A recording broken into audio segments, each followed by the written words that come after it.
Second batch.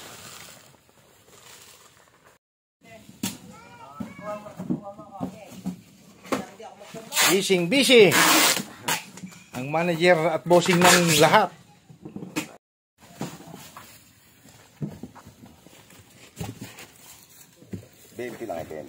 Sakto 20 lang. Nagkamali ako pare kanina. Ang ganda. Pula na agad, oh. Oh, pet malo talaga si paring Ariel. Boss Ariel, kung hindi pa po kayo nakapag-subscribe, aba ay paki-like and share. Dapat subscribe na rin. Maraming salamat po. Ingat po kayo lahat.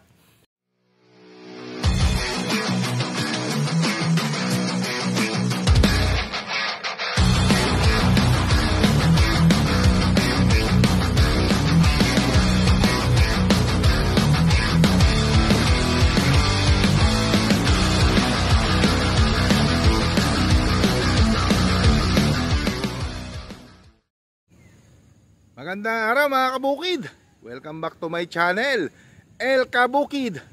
Nandito muli tayo ngayon sa bayan ng San Ildefonso, sa baluarte ni Sir Felix Reyes, para saksihan naman po itong pagpapapitas niya ng kamatis. 2 weeks ago nandito po tayo, kakaunti pa ang napitas.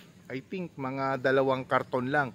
So sabi niya nakaka 29 karton na raw siya nung nakaraang araw. So titignan natin ngayon kung makakailang karton po itong kanyang kamatis, kamatis na ginamitan din po ng ating CHC Agritech product. Ayan, kaya tuwan-tuwa naman ako kay Sir Felix dahil talagang niyakap din niya ng gusto itong ating produkto. At syempre, may mga partisipasyon po dyan mga kabukid, yung mga synthetic chemical pa rin, dahil hindi ko po inaalis na wag gumamit ng mga synthetic chemical. Yung atin po kasi suporta, unang-una tulungan natin yung lupa, pasiglahin yung lupa. Pag masigla lupa, magbibinipisyo po ang inyong halaman. At the same time, meron din tayong Maxi-Grow na panghalaman po talaga. At kita nyo naman, hindi lang klaro sa aking video, pero lalapitan ko. Grabe, hitik na hitik sa bunga. Ayan, grabe mga bunga niyan. Hinahalaw lang po yan. So yung mga gantong kulay, yan, kinukuha na po nila. Yan sa baba. Pwede na po yan. Yung mga ganong kulay, nag-o-orange. Daming bunga nito. Kung ito'y sabay-sabay mapipitas, 100 karton ang pwede ma-harvest dito, kung lahat yan sabay-sabay mapipitas.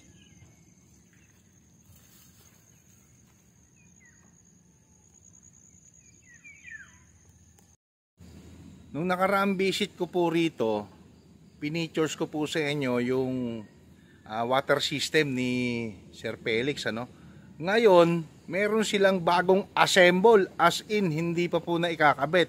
Pakita ko po sa inyo. Ayan, good morning sir. Kaway-kaway muna sa mga fans natin dyan. Ito, bagong-bago. Pag sobra layo na ng tulak nito, pag bigla mong pinatay, bumibigay ito, maliit yung tornilyo. Oo nga. Maliit yan. Kasi, pwede bang na-oversize yan? Oo, yun, nandun naka-oversize na yan. Dapat in-oversize yan. Kasi pag yan bigla mong pinatay, pipigilin yung tubig ng foot valve. Pursado to. Kakalas yan, Minsan bumubuga yan. So ayun, para may idea lang kayo mga kabukid, Yung oversize mo to. Tanungin natin si Sir Felix kung magkano nagagastos sa isang ganyan, Pwera po yung motor. Siyempre, yung assemble lang po niyan, ang tawag diyan ay yung pagkaka-machine shop, etc., Conversion. Conversion. Sir Felix, yung ganyan po, ay magkano po naman ang inyong nagagastos? Sa mga kwento, mga 8,000 plus pa. 8,000, ano na yun? Materialis at saka labor na yun. Sa pagkaka-convert lang. Pati base na yan. Pati base na, Pwera motor. Pwera to. Saka ito. Pwera ito. Itong pump. Pwera yan. Puwera pala to mga kabukid. Yung mga pillow block na yan. Itong mga pulley. Ito. So ito po, ayon kay Sir Felix, depende po sa laki ng motor. Kaya niyang ibuga yung tubig, ano? Basta malaki yung motor, kahit malayo, pwede to. Yan, siya na po. Kung nakikita niyo po yung bahay na yon, yan. Yan po yung susuplayan ng tubig. Yung kubo-kubo na yan. Ang layo po niyan. Doon pa po yan ikakabit. Saka ilaliman po doon. Ayoko na po lumusong dahil nakaras sumakit yung tuhod ko. Doon daw po ito dadalhin. Ay kung loloobin pagbalik ko doon, pagbalik ko po minsan nakakabit na yan, pupuntahan ko na, saan ba daan nun, sir? Baka naman lilibang pa tayo ng ilog dyan. Pupuntahan ko po yun.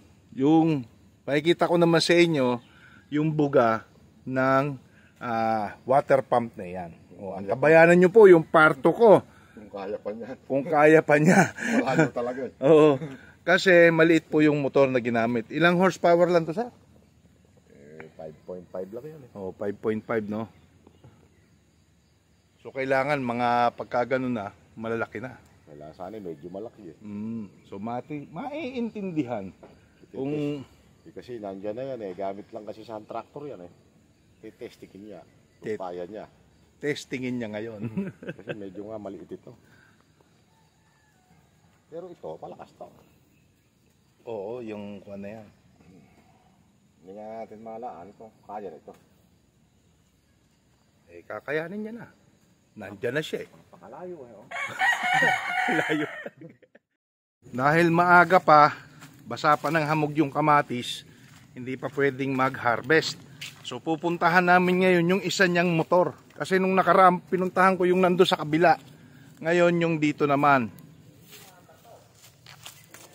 Mas malalim daw po ito pero sana wag na akong palusungin ni Sir Felix. Oo, tanawin na lang natin.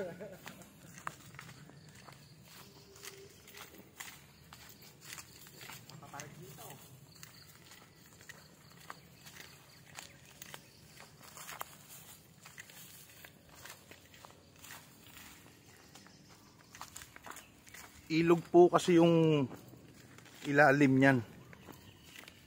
Ito po, sitaw niya Tandaan na ba itong sitaw mo, sir? Ang ganda pa mamunga, no? Ang ganda pa mamunga. Hindi ka nagpa-harvest ngayon? Ito yung tutulakan niya. Ayaw, no? Ayan, no? Ito po yung kanina, yung motor. Ayun, yung hose, napakalayo. Ito po, dire-diretso po ito. Ayan. Dire-diretso yan do, sa may bahay do, sa kalayo-layuan.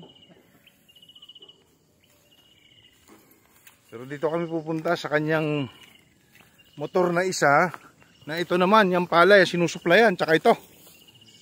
Sitaw niya, tsaka sili. At yung kamatis na rin.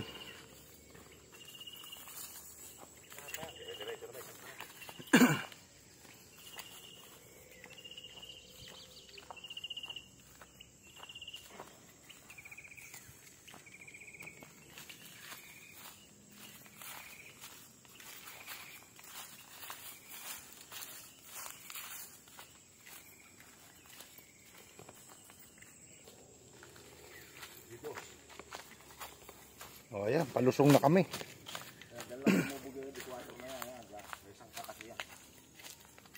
Pero yung motor nito nasa ilog.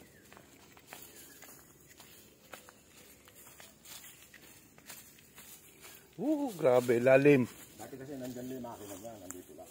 Tapos ngayon, nilusong na. Kaya ala na, natutuyo na yung ilog Ibinaba na talaga. Nasa mabalas na talaga kayo. Nilapit ko na sa tubig.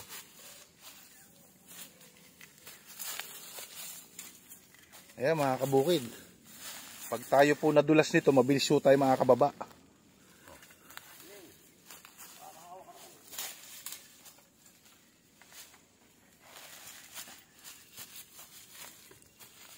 Ayan.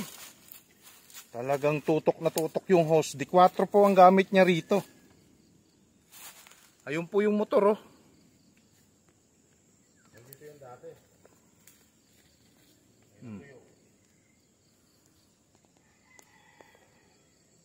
So, tarik na tarik. Talagang 90 degrees, oh. Hanggang taas. Yan po yung kinukunan niyang isang motor. Dati, dun po yan nakakabit sa pinagtatayuan ni Sir Felix. Eh, bumaba yung ilog, yung tubig. Ibinaba, obligado yung motor. Susunod siya ngayon. Baka naman sir, hindi na bababa yung tubig. Diyan na siguro yan. Natutuyo yan. Natutuyo yung tubig na yan. Aba, pag matindi ang pagkatuyo, isang ikukuha ng tubig, ala na. Dodouble ng motor, tututok na isa roon. Yun na yung double pumping naman. Bubugahin dito. Natutuyo pala mga kabukid tong ilog na to. Eh, ang laki niyan. Bumabaka yan, maabot dito. Ang lalim. Ito pala abot ng tubig pag baha. Pag malakas ang tubig. Pag tagulan, maabot ng tubig yan. Ngayon, haya. Ito yung pinaka masarap lagi sa vlog ko. Kaya wag na kayo magtaka sa katawan ni El Kabukid. Boss, shoutout sa'yo ha. Bibigyan kita ng sticker. Sticker lang pala. Yung dinidikit ha, hindi yung binubuga. Pero kasi akong blinag, binubuga eh. Yan, sariwa ho yung tilapia na yan. Sariwa nga. Oo, sariwa. Hirap na hirap ka pa rin. Sipin mo, hirap na hirap to gising niya ni paring Ariel. Kaya lang, wala si paring Ariel ngayon. Oh. Yan, kakain muna kami mga kabukid. Arya!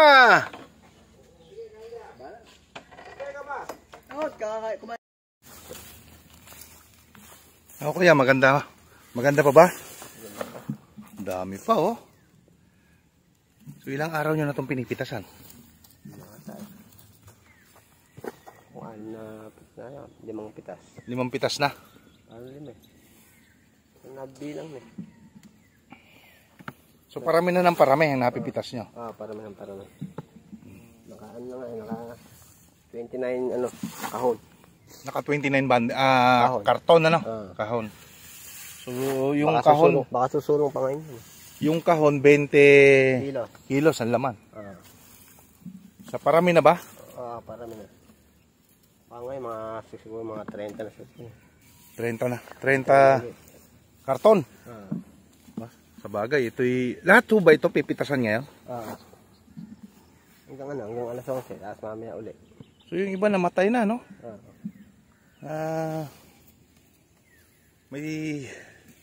May porsyong namamatay na.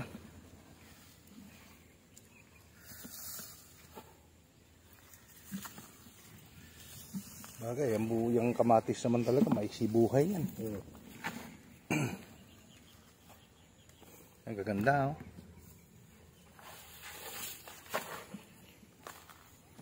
May bunga nito doon, may lalaki bunga. Doon sa ano, no? Papunta kayo doon. Kaya rin lang namin yung dalawang pitak na pa. Kasi nakakabula. So tinanggalan na pala ng mga bukawi itong isang portion na ito. Ano daw itatanim niya uli rito? Sili. Sili nga daw. Siling panigang. Kain na tayo. Pinababaklas na rin yun. Matanda na kasi. Matanda dito.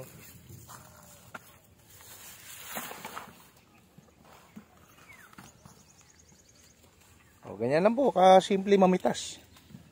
Pipiliin nyo lang po yung medyo mapula-pula na. At yan naman po ay pipiliin na pagdating doon sa karton. Ano pa nila yan? Titinurin.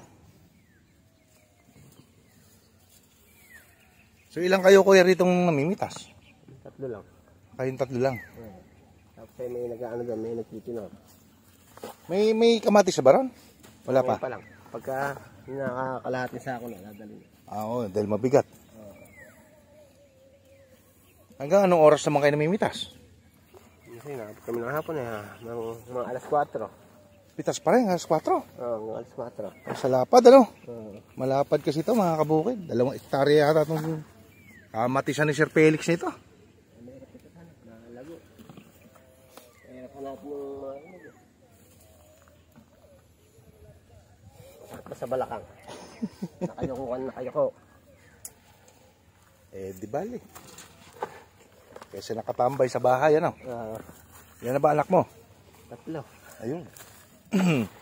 O di may uuwing grasya. Matagal ka na ba kay Sir Felix? Bago lang. Isang buwan pa lang ako dito. Bago lang pala. Kailan ka ba nagpunta? Nung unang pagpunta mo dito, bago lang ako nung Napapasok mo lang dito. Nagpapataba ako. Pero sanay ka sa trabaho tumana? Galing ka rin sa ibang amo. Galing ako Kalawitan. Sa Kalasag. Dahil mo na palang pinanggalingan. Pero taga rito ka? Taga Nara. Saan ba yung Nara? Diyan sa Igil. Paano mo naman nakilala si Sir Felix? Sa mga Reto-reto lang. Nangangailangan pa nga siya ng magsasaka. Meron daw siyang sasakahing 5 hektarya daw. So yun na, sinako na mga kabukid.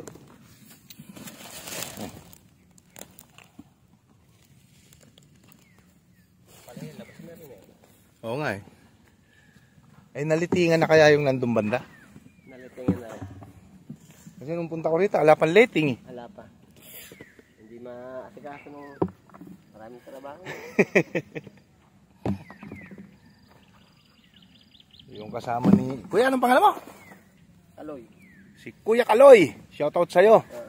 So, dito naman kasama niya ay Kuya Kaloy ay si Tatay. Ayun.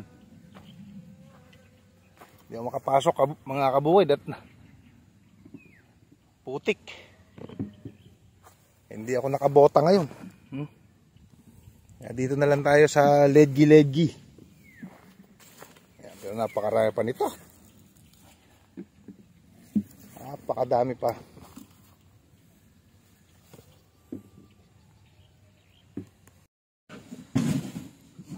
Ito ha. Sa mga kliyente ko, shoutout Tatay Ramon, Brad Louie at saka kay Sir Ronald sa Budogo.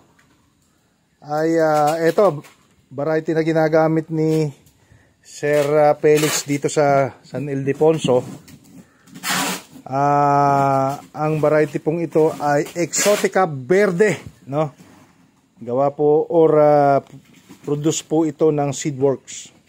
Magaganda po. Magaganda. Matibay daw po sa lapnos according sa kanya. Dahil matibay sa lapnos, magbabalo tayo. Hindi na kayo mag-Sir Felix. Narinig magbabalot eh. Magbabalot si kabukid. Ayan. Pinopromote ko to. Exotica Verde. At makapal ang balat. At lalong kumakapal pag nai-spray ng Maxicro, no sir? Yun ang konsalo nga, yun ang parang ganun. Matigas. Matigas. Experience din ng kliyente ko sa Luna ng Nueva Ecija yung sili din nilang Mega Soler ay bakit nung ma-spray daw ng Maxicro parang tumigas. Tumibay naman sa lapnos. Yan po. Unang batch. Yun sariwa galing sa puno. Siyempre ng kamatis. Hintayin pa natin yung ibang batch nito. Maya titinorin nila yan.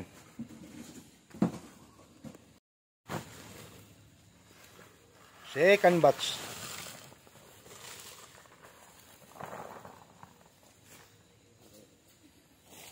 Parami na ng parami yan.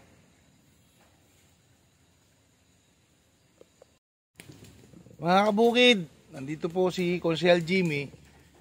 Isang malapad-lapad din yung tumanan niya bandarong. Katabi lang po ni Sir Felix, ano. Matagal na po silang magkapit-bahay dito.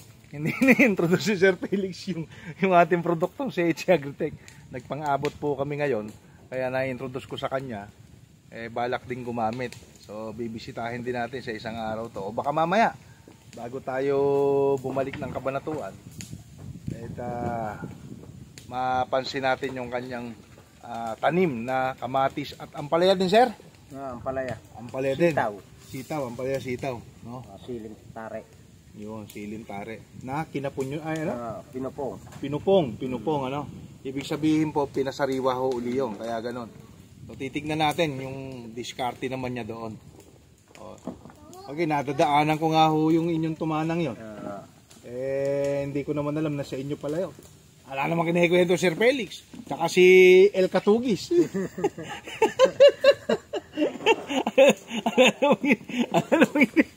Sino ba si El Catugis? Ayan, kita nyo naman. May bagong variety kami ngayon dito. Oh, dalawang manok ito. Ha?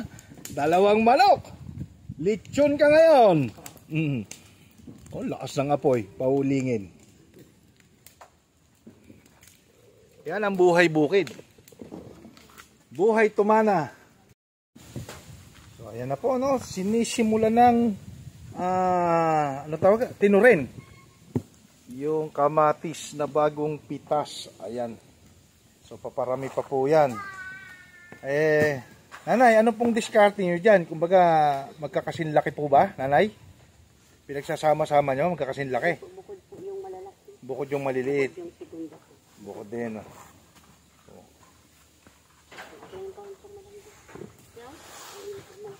So sa maghapon po, nakakailang karton kayo? Mapapanood namin kayo sa TV.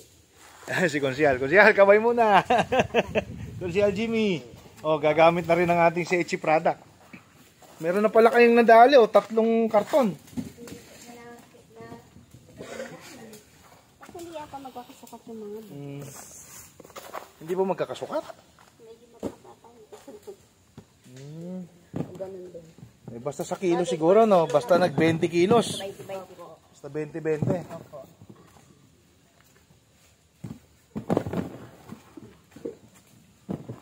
Yan sila na po ang final touch niyan. Pag naikarton, titimbangin. Lalagyan ho ng tape. Diretso na po yan sa Balintawak. Balintawak po pala nagdadala si Sir Felix. Anay, mag-inaho ba kaya? Opo. Nakakatuwa naman si Atit. Nakakatuwang na.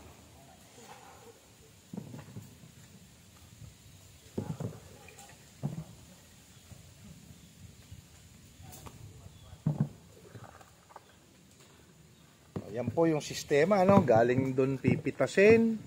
Napakatagal po dahil 2 buwan aalagaan bago ho maging ma-harvest, no? 2 buwan nilang palalakihin, pabubungahin.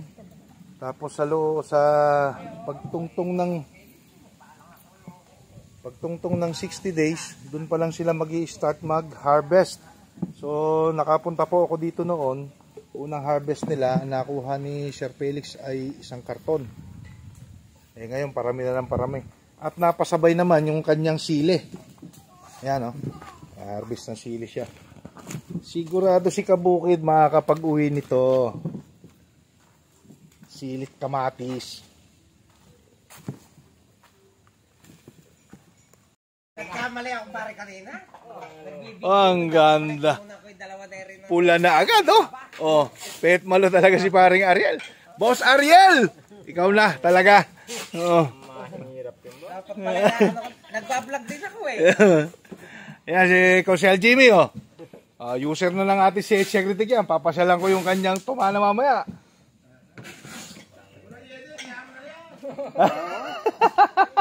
Makikita ko rin eh. Para nun makikita ko Ang ganda. Pulang-pula. Pulang-pula na ang pisngi.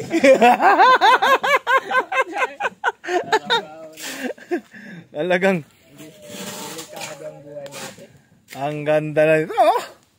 Saan ka pa? Ikot-ikot lang, ikot-ikot lang.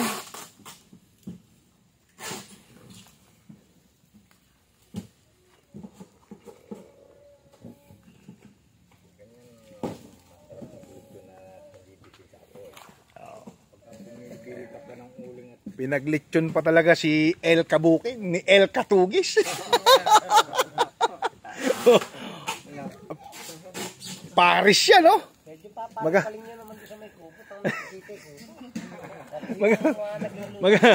Maganda ang pitas. Maganda ang pitas ng kamatis kaya nakapagpanitsyo ng manok eh. Nagluluto ng ulam eh, hindi.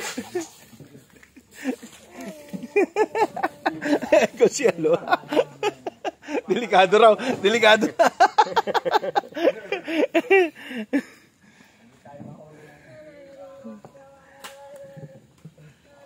Oh, nakakalimang karton na.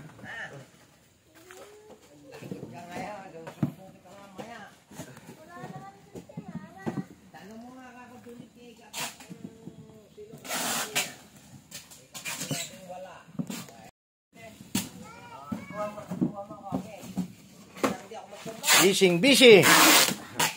Ang manager at bossing ng lahat.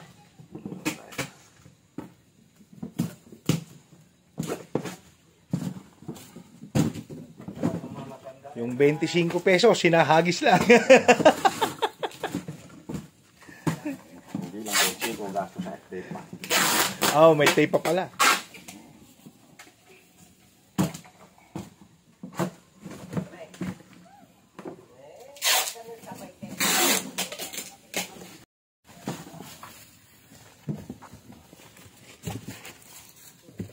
Lang ay 20. Sakto 20 lang. Sobrahan naman yung kalahati. 21. Eh, sobra pa. Kalahating kilo siya.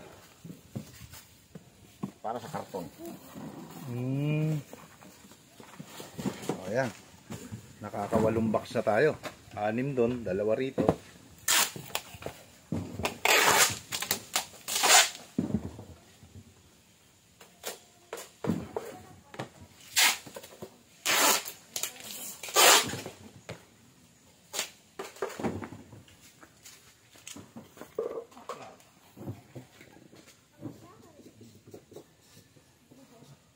Pag nakita nyo ho yan, dito po galing yan. Yeah.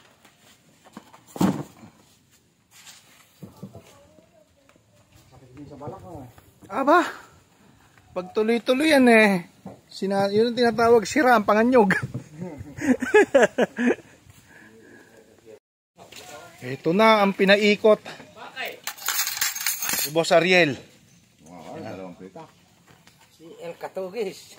Si El Katugis. Eh di ni po mga kabukid, sa tumana ni Sir Felix, dapat matibay ang panganyo. Mayat mayaho kayong umuya rito. Walang kabusugan. Buti na lang hindi ako malimit dito, kasi kung malimit ako rito, high blood ang aabutin ko. Nagagalit pag hindi kumakain. Yan ang bossing. Ready! Nagagalit pag hindi kumakain. Boss Ariel. Oh, ayan. Oh, ha? Oh, shoutout sa mga taga Basilan diyan. Nako po, napakalayo. Oh, Basilanon. Oh, ito na yung mga pinaikot, oh. Ayo. Lapit na sa Pangera.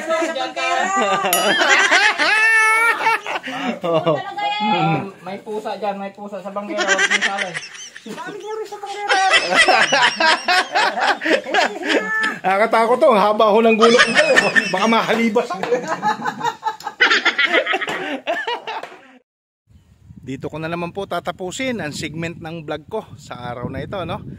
At hindi ko na po matatapos itong pag-harvest ng kamatis ni Sir Felix. Pero natutuwa naman ako sa pinakikitang resulta ng ating produkto sa kanyang kamatis. At babalikan natin to siguro after a week or 2 weeks. Makapasyal uli rito sa kanyang kamatisan, sa kanyang taniman ng sili. At baka may bagong tanim na po doon dahil nung pinasyalan ko kanina, talagang matatanda na yung kanyang sitaw, binubunot na, no? So again, shoutout sa iyo, Sir Felix, at kay Konsehal Jimmy, no? Nasusubok din po ng ating produkto dahil nakitaan niya, may tanim din siyang kamatis, nakitaan niya ng resulta dito sa tanim ni Sir Felix. Ayan, maraming salamat sa inyong tiwala sa aming CHC product. At syempre kay El Kabukid na rin. Sa mga gusto rin pong sumubok ng aming produkto, pwede po kayo mag-inquire sa number na makikita nyo dyan sa inyong screen. Pistahan nyo rin yung aming website na www.elkabukid.com. Meron din po kaming Shopee store. Ito naman po yan. At bisitahin nyo rin po yung aming mga FB pages. Ito naman po sila. Maraming salamat po sa lahat. At shout out Sir Isagani de la Cruz ng Barangay Bicos, Rizal, no? Kung kayo po ay nais gumamit ng aming product, bisitahin nyo lang po yung kanilang lugar dyan sa Barangay Bicos, yung may kunuhan po dyan, papuntang Barangay Maligaya, Sitio Pantok. May tarpaulin po sa kanilang gate. Hanapin nyo lang po si Sir Isagani de la Cruz. Ayan po, no? At sa lahat ng aking mga subscriber, followers, likers, no? Ay maraming salamat po sa inyo lahat. Ingat po kayo palagi. Kung hindi pa po kayo nakapag-subscribe, ay paki-like and share. Dapat subscribe na rin. Maraming salamat po. Ingat po kayo lahat, mga kabukid, and God bless.